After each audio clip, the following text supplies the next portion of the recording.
katika jina la Yesu.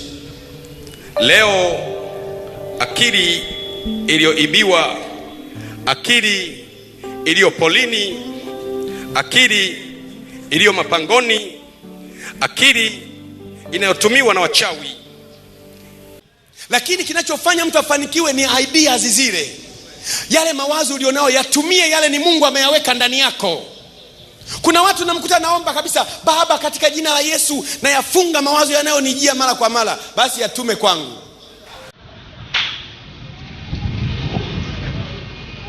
Yani naijua mawazo mengi yananichanganya, mara nianze hoteli, mara nianze kioski, mara nianze, yani yananijia mengi, naomba unisaidie yafunge. Ningekuwa mimi kama nakuombea, nasogea karibu na wewe nasema, Baba Mungu katika jina la Yesu, haya mawazo ya mipango ya fedha yanayomjia hayataki, ninayaamuru yahamie kwangu kwa jina la Yesu. Mpunguzie mzigo alionao, abaki na kiwazo kimoja tu cha kuanza saluni basi. Mawazo hayo yamewekwa na Mungu ndani yako. Mawazo hayo ndio fedha hayo. Mawazo yako ndio safari hayo. Mawazo hayo ndio maduka hayo.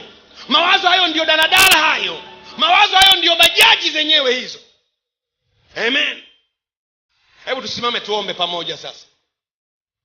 Tuombe pamoja. Lakini ukisahau yote, kumbuka haya: sitakufa na akili yangu yenye uwezo wa kutengeneza vitu.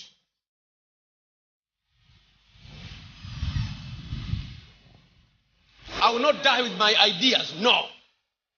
I will not be buried with my ideas, no. I will not go to grave with my ideas, no. My ideas will come out. Mawazo yangu yatatoka nje, yatabenefit kwenye society na kwenye taifa.